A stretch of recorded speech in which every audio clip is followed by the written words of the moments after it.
Welcome back to the Joe Mac podcast. I have a very special guest. He is a business professional. I know him personally.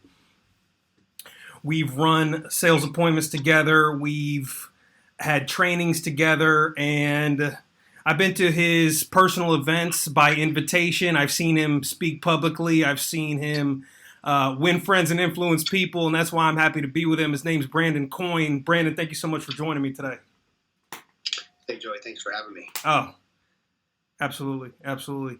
Let's start off with your business experience from the beginning up until now to this point.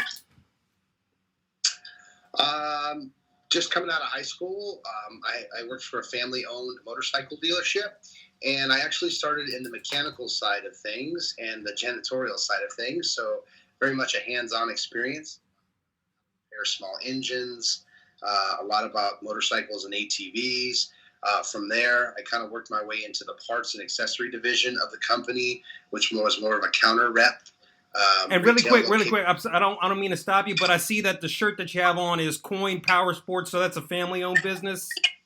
Yeah, that's correct. I'm not involved in the family portion of the businesses, but I am very much a supporter and a desert or off-road vehicle enthusiast. So I oftentimes will refer business. A lot of people still come to me for their best deal on their motorcycle or boat of their choice, and I'll refer them over to someone who's in charge at our dealerships. So I'm very much a part of that community, the off-road and the enthusiast side of the desert and the river and the bay, the ocean, those kind of things. Anything you can put gasoline inside of, we like to play with it. Ah, very good. Now, yeah. So yeah, I didn't mean to get you off track. So back to your business resume. Yes, sir. So I transitioned into the parts and accessory department where there was a lot of technical skills, a lot of math, a lot of computers, a lot of just more brain work, where you take an engine and you break it apart in a schematic, and there was hundreds and thousands of different little parts and pieces. So I learned about how the engines kind of went together, and selling parts over the counter, oils, accessories, things like that. So I got my people skills, I think, coming out of working on machines to actually getting behind the counter and helping people with the parts and accessories they needed to service their own machines or just to go out and enjoy a weekend. To this day, I'll still travel back to where I grew up in that area or department. I'll see people at my parents' or my family's stores, and they'll come up and give me a big high five or a big hug. So it's good to know that I made some connections in the industry over the years. And, to this day, there's nothing really more freeing or more exciting to me than going out to the desert or going out to Baja. So eventually I spent a few years in the parts and accessory portion of it. And then I moved into the sales department. Eventually, you kind of top out at income. And I had dreams of, just being one of the top guys in the sales department, guys I kind of looked up to, guys who always had a little bit of swagger, a little bit of style. And I just wanted that position. So I made my way up into the sales department where we sold and financed the new vehicles, and got to be around a lot of good leaders, a lot of good people who believed in me, people who weren't afraid to call me out on my BS. People who reported directly to my father, who we didn't always see eye to eye on what they were reporting on. But, people who helped grow me, and people who, I'm thankful for this day that we still have relationships, and I have a high admiration from kind of the people that helped me get to where I'm at today. So from the motorcycle sales and finance, selling luxury vehicle business, I then transferred into technology. Took a job. I was traveling on the East Coast for about a year while I was dating this gal, and I took a job with Verizon at a corporate store. Okay. And Verizon is a very, very unique company. I think they're a Fortune 20 company, top 20 company in the world. And I found out why, and the way they run their business and the way they train their people. And I learned about company culture, which working for a family business, it's not quite the same as when you work for a large corporate type of business. But anyways, I learned about how to treat people, how to treat customers, how to put how to put people before profits, things like that, which kind of changed the way I sold and the way I interacted. I didn't want people to feel like they were getting a transaction when they met me. I wanted people to actually feel like I authentically and genuinely cared for, pardon me, authentically and generally cared for what their needs were, and that helped kind of mold me into the career that I'm in now. So from Verizon, I worked there for 2 years. After the first year, I was promoted to a manager and was transferred to a store much further away from where I lived. And with that and a couple other circumstances, I actually earned less as a manager versus a top performing sales agent. I decided to part ways with Verizon and get into my current industry, which is in-home sales. Yes. And sales. Yeah. Go ahead. Sorry, no. Oh no, perfect, man. I mean, it's great to hear the details of what brought you to us crossing paths, which is in our industry, which is professional in-home selling, which is servicing a need inside of a customer's home. Correct. Which is very unique. It's very unique because it has a very high rate of failure amongst most people. And it takes a certain type of person to become successful in that industry. Would you agree? Yeah, I would say that's 100% correct. And I heard some of the stories, and I've watched and trained a lot of folks with the company I first got started with that came and went. Mm-hmm. There is a finesse to it. There is a certain level of professionalism and just overall rapport that's required when you step into someone's home and they open their home to you. And I think that's where all my experience from the past of not just being a transaction and actually connecting with the customer has really helped me succeed in this business. Yeah. The business I first got started in was a little bit different from what we do. It was actually in the flood and fire damage business. Okay. So there was a little bit more of a need when I would show up to a home. There had just been a flood from an overflow or a burst pipe or some sort of small fire. And so the customer was in need of the direct service as soon as possible. Mm-hmm. So my job was basically to manage things between their insurance. I would run the general contractors for all the repairs. And then we also had another team that did demolition and dry down or smoke removal. Yeah. So that was an industry where I was kind of the hero when I got there, but 2 or 3 weeks after their home was torn apart, they couldn't wait for us to be out of their home, and they were not necessarily happy to be dealing with us. Right. I was looking for a transition after two years in the in-home sales of flood and fire damage, and I was looking for something that would create some freedom and flexibility for me. I was looking for something where I could really collaborate with people and create with people and actually provide them something that I myself find is a big quality of life. And that's, it happens to be in the bathroom, in your shower, tub and shower enclosure, just the quality of your home.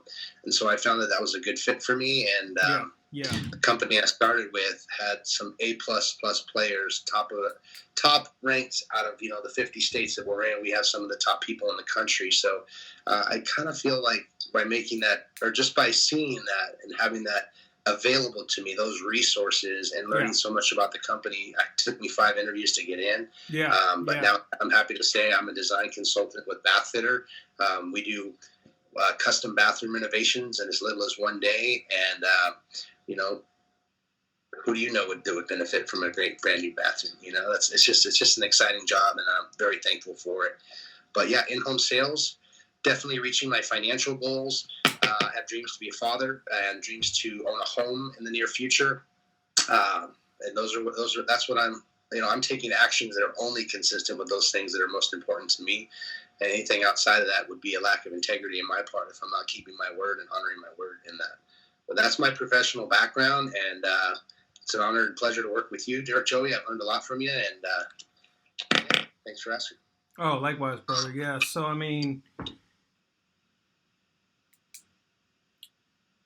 what has your experience been with in-home selling from a point of... So, the things that you shared with me that have helped you out with your success have been things like being present, a sense of being, not being attached to the outcome of the interaction with the homeowner or the customer. And, those things have really helped me out a lot. Can you expand on those things a little bit? Because I think that those are really strong keys to success that I've taken. Those are my takeaways from you personally.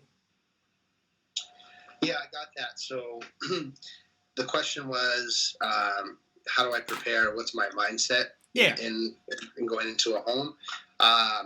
Well, I could start with the way my mindset used to be before I got some training and some development in the area, or basically some coaching. I used to have a very convincing mentality where I would just, wouldn't shut up. And I probably do that a little bit in this interview too. So that's kind of my default way of selling, is to convince you that we're the absolute best for you. And there's no way you can prove me otherwise. Another way I would do it was I would use a little bit of fear tactics or forcing outcomes, and which really didn't have anything to do with had any concern for the customer, their well-being, or their needs. It was what would fit my needs best, was my previous and my normal way of closing deals. And I did have quite a bit of success at that, but I realized you can only get so far on your own with your own points of views and your own strategies and things like that. So it wasn't until I became open and really kind of just shut my mouth and became someone that communicated not by speaking, but by listening, that really transformed the process of me selling the customer to me being actually on the same side of the table with them and just helping them make a buying choice. So it wasn't me selling them, telling them we're the greatest, we're the best. It was more just like understanding what their needs were, sharing with them the options that were available to them, leaving my own point of view, my own convincing manners, and salesy or gimmicky type of slogans and ways of closing. Until I took all that out, I was actually sitting there, with my mouth closed and listening to the client. That the sale became much easier for me. Mm-hmm. And I guess, the biggest thing I can attribute it to is just really just clearing my agenda rather than having an agenda when I go into the home. Is kind of clearing it and kind of letting the customer have control, and giving them the power, making them feel comfortable before I get into, obviously there's a system or a sales process in every company. But what I like about our company, what comes first is to do what's right for the customer. So me going in, having that mindset takes all the pressure off of me 100%, because I know if I don't complete the objective, which is to get a contractor to close that deal, is that I left there and I still did my job 110% of the way it was expecting me to be done, which is not to pressure a customer, not to trick a customer, not to sleaze a customer, not to force the outcome, not to take a maybe and write them up anyways. It was really just to be authentic and genuine and there with the customer the entire time. And then when you realize when you're in the actual process with the customer of them making their buying decision, you'll know when to back up and to kind of close that door or cover that area that they're not comfortable with, rather than just going through a spiel or a pitch or a series of pictures in a book and saying, okay, we've got to the last page, it's time for you to make a decision. It's kind of like if you're there with the customer present, and just kind of slowing things down, you really can, when you get to the end, they really can't wait to do business with you, because they realize that you took the time to not sell them, but to just share with them, that how your product or your company is the proper solution for them. And I mean, it took me from, I think you and I had a conversation similar to this. I used to have really high numbers, but I used to be just sick of sales, and I just couldn't. I mean, I just didn't. I had a distaste for it. And it's because I was in the house being so inauthentic. Like I was having to play this character or this role, this person who I really wasn't. Mm-hmm. And so once I was able to express myself freely and really get that I'm there for the person or the people, the client, to contribute to them, the mind shift and the set went from, these people are happy to have me out into their home. I'm providing them, if not a new bathroom, I'm providing them all the information they need to make the right choice, which will fit their needs best, whether it's my product or not. And so that's the kind of reputation and the kind of presentation that I want to give, is that when we're complete, if you didn't go with me, you at least know as much as you need to know about the business. But I'd say about 7 out of 10 times they're going with me. And I'd like to get that up, I'd like to get that up one more point or two. We have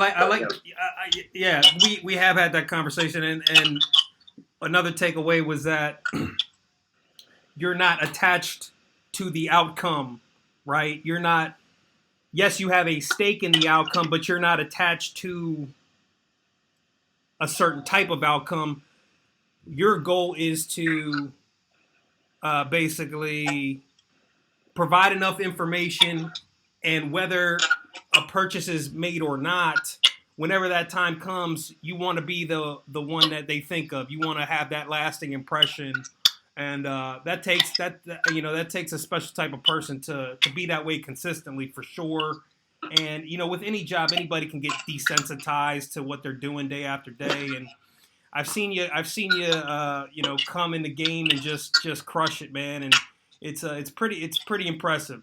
Now what have you taken from the sales game and contributed to your own life? I mean, how has that trade-off been? And I also want to talk about the big program that you're involved with as well, too, by the way. So kind of like a two-part thing. Yeah, I appreciate that.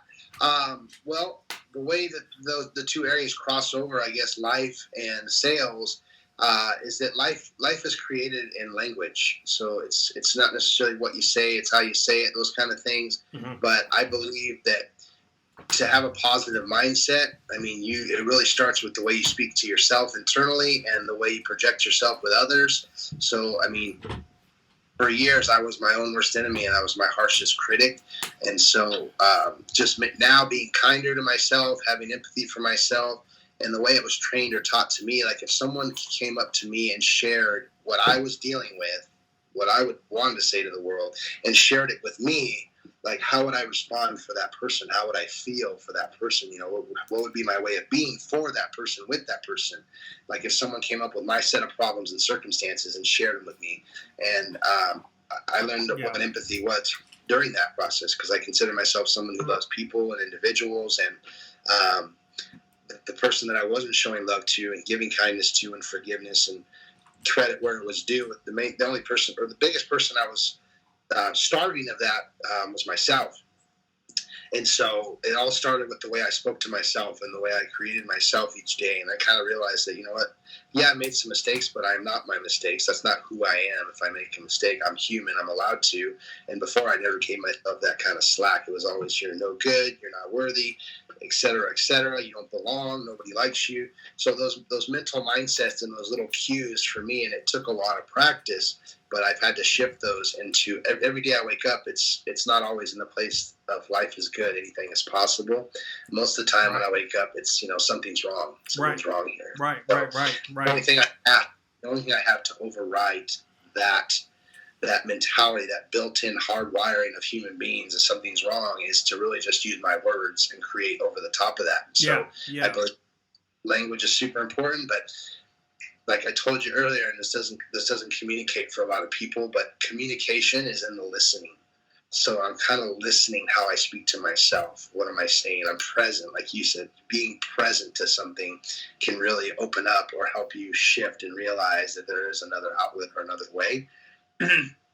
For example, this is something I would normally never do, which would be, a FaceTime call with a buddy would be no problem, but with a professional, with eyes on me and, people actually seeing the authentic version of me, it's hard to be vulnerable. And I shouldn't say that. Here's an example of listening to yourself. When I say it's hard to be vulnerable, my brain goes, oh, don't be vulnerable. It's hard to be vulnerable. But if I say, it's a challenge to be vulnerable, or it takes something to be vulnerable, now my mind looks at it as like, oh, it takes something, I can be vulnerable, I can do that. You know what I mean? So it's kind of like a wordplay in a manner that helps me in my success in life, mindset, and if I can be anything when I walk into a room or in front of people in general, I just want to be a space. I want to come from nothing. I want to be there to listen to you. I want to be there to contribute back, to help uplift you, whatever I can do. It's never about what's in it for me. And I realize that when you can be a space where someone can say anything to you at any time, like what's possible is anything, like between two people. And so, biggest thing for me in communication is the listening point, and that was something I was trained on and something that has transformed the way I communicate with the world.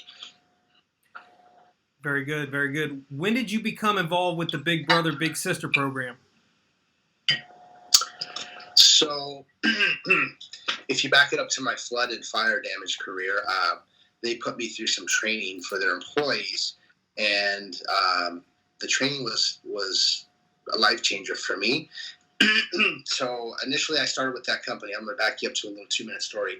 I started with that company my first job coming from retail sales to in-home sales, and it took me several interviews. The same thing as this current company. It took me a while. People don't like me. I'm an acquired taste. They don't necessarily like me out of the gate. And this, at least that was the old Brandon, or the pre-programmed kind of default way I had was kind of cocky, kind of arrogant. I'll show you. Don't tell me what to do. But long story short, I got called into the office like 2 months into that career, and he says, "Hey, you like your job?" I go, "Shoot, man, I love this job. It's, I work from home. I'm kicking ass, and how are my numbers?" Is what I responded to the owner of this company. He's employs 150 people. Those your numbers are good. And he goes, but in my company, it's not just the numbers that are number one, it's the people that are number one also. And so apparently I had rubbed a bunch of important people in his company the wrong way, and they were taking a vote to have me off the ship. Wow. And so the boss gave me the opportunity to go to this course, and it was a 3-day seminar. And it was in that seminar that I realized that who I decided I was as a person in life was someone who didn't matter, someone who didn't belong and didn't fit in. And I realized I made that in this seminar. I realized I made that decision as a very young child who was hurt and upset. So coming out of that seminar, which would have been November 2017, and I felt like I could fly because I left all my baggage and all my thoughts about myself and others and people I cared about. I left everything. I got it completed in the 3-day course. When I left there, I knew that my purpose was to not let other children go 20, 25 years having believed that they're not worth anything or that they don't matter. And so I looked for an organization that, got involved with kids who didn't have someone that would build them up, didn't have someone that would spend the time, didn't have someone that would really commit to them and really make a difference. And that was Big Brothers Big Sisters of San Diego. So they've been doing it. They've been doing it since 1904, something like 120 years, 115 years. And I met some of the individuals. They all work for their nonprofits. So they all work for, a marginal, very small income, and they're doing just amazing things in the community.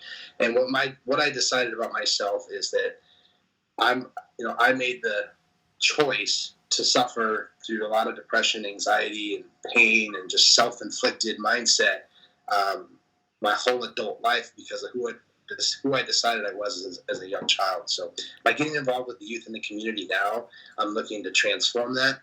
And so with Big Brothers Big Sisters, you're on a one-on-one pairing with a child. I think it's anywhere from ages 6 years old to 17. They only pair you with one. So the way I can expand on making a difference for more than just one child, and by the way, I have an outstanding young man. His name is Harrison. He's 14 years old. He's he's a freshman in high school, and he is multi-talented, very, very intellectual. He's a musical genius. I mean, just the kid teaches me so much. But by the way, so there's two futures being changed in the process of being a mentor for this young man, his and mine. But I really feel that he knows that he matters to me, and that when I'm out and we're out collaborating and having a good time and sharing experiences, my mindset has always been anything is possible in life. I used to just express it in a lot different ways. There are different ways. So now that I have good career, good people around me, and now I have the ability to kind of hand that down or express that to someone who I care about in a father or in a big brother type figure. I mean, it's really changed my life. And so it's been going on 2 years here in May. And the big decision and the reason why I did that was because I'm a stand that every kid knows that they matter and that they can make a difference. And that's about it. Appreciate you sharing that, brother. Thanks, Joey. You made me a believer when you actually invited me to one of your events, and you were actually speaking about your experience with the program, how it's affected you, how it's helped you, and I saw firsthand how that affected the people in the room and how people were coming up to you after you were done. They were asking you more. They wanted to get involved more, and I thought that's when I became a believer. I'm like, you know what? There's something about this guy, man. Something about this guy, right? These are things I never would have saw possible in myself because it does take a belief in yourself to do great things. I now see myself as a great human being, a person who can make mistakes and still and still be an extraordinary human being. So it's like I have an understanding of my own humanity, that I'm able to screw up, I'm able to make mistakes, I'm able to, create havoc and problems and issues, but I also have the integrity to go and clean up and to own where I've created those mistakes, and go and patch things up, or to go and not necessarily fix or change it, but to go and have a conversation about it. And so I feel like I've grown in such a way in the last 3 or 4 years that's basically prepared me for where I'm at today. Like this career, the big choices about owning a home and having a first child. Like those are things you really, in my opinion, those are things you really need to have your act together to do well and to do successfully. And I'm just so grateful and blessed to kind of be sitting where I'm at right now. And I'm just I'm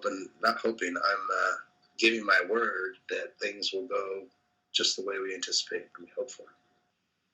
Sounds good to me, brother. Now, obviously, we're in some challenging times.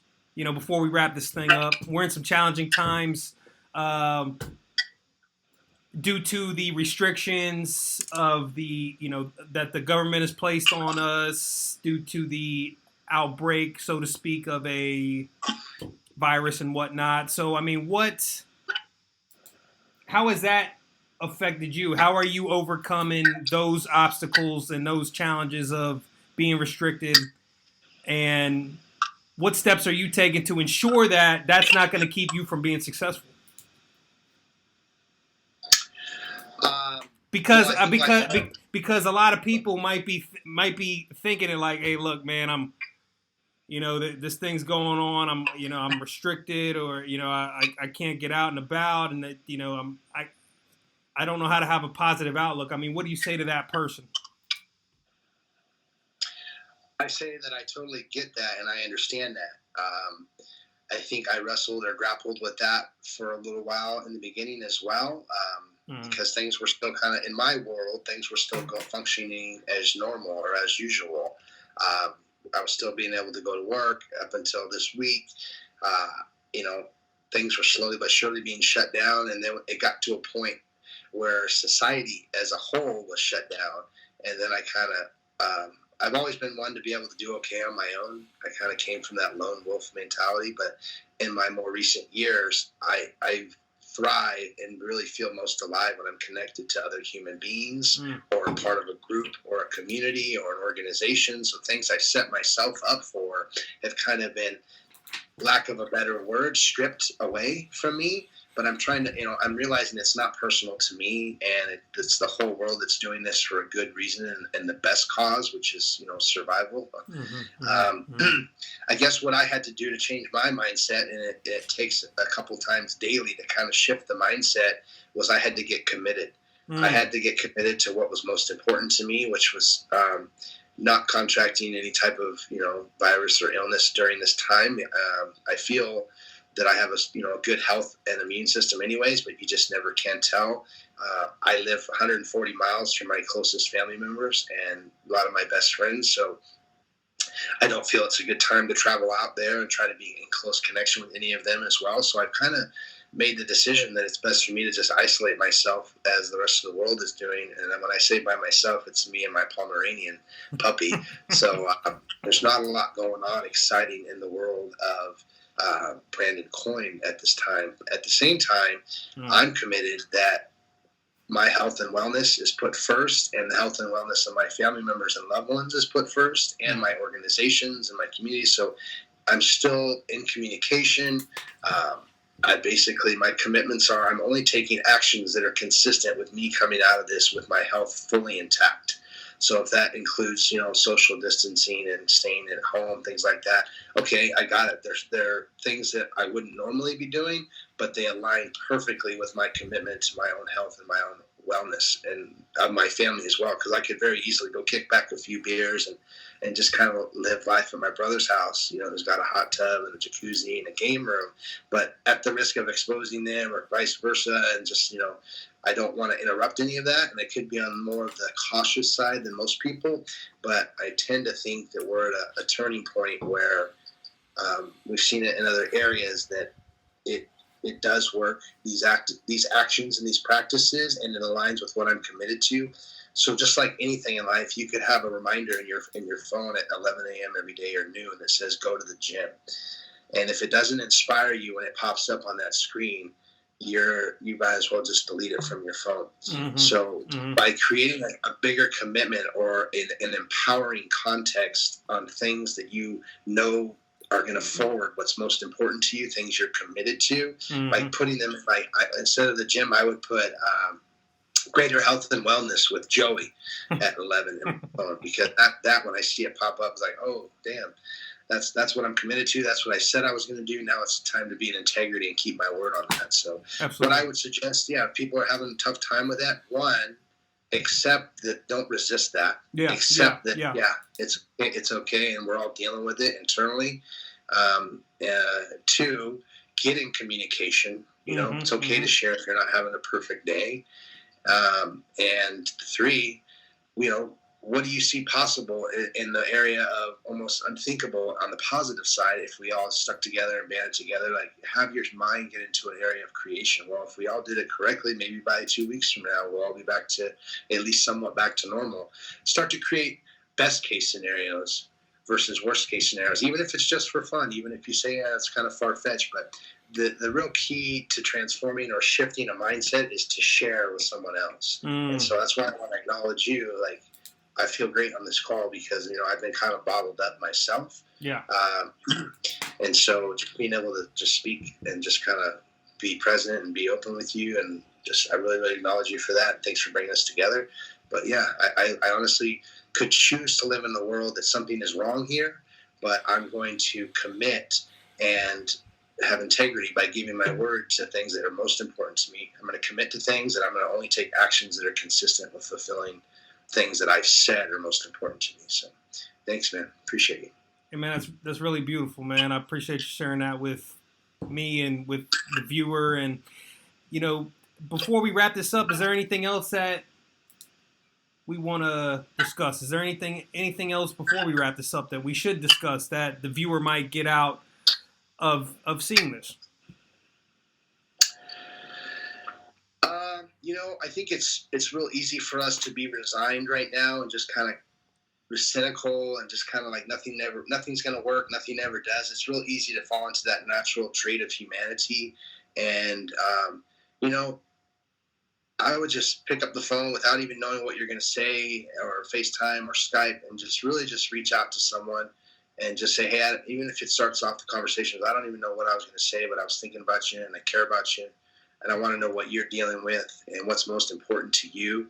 Get curious and get interested in other human beings. You'll really get who you are for people. It's even okay to share who that person is for you and ask, who are they? Who am I for you? And let me share with you who you are for me. And now, hey, let's create something. What can we be up to together? Let's do something for healthcare workers. Let's do something for students who are, or parents. You can create whatever's most important to you, and it all comes with sharing and being in communication. So if I could just give people any type of gift right now, is sometimes you have to just move yourself and your ego and your thoughts and feelings out of the way and just go with what feels good, or what feels right. And being in connection with your loved ones during this time, I think is crucial. Brandon, thank you so much for joining me. Hey, Joey, keep it up, man. I'm really inspired and impressed by your work. And, great job. Appreciate you, brother. Thank you.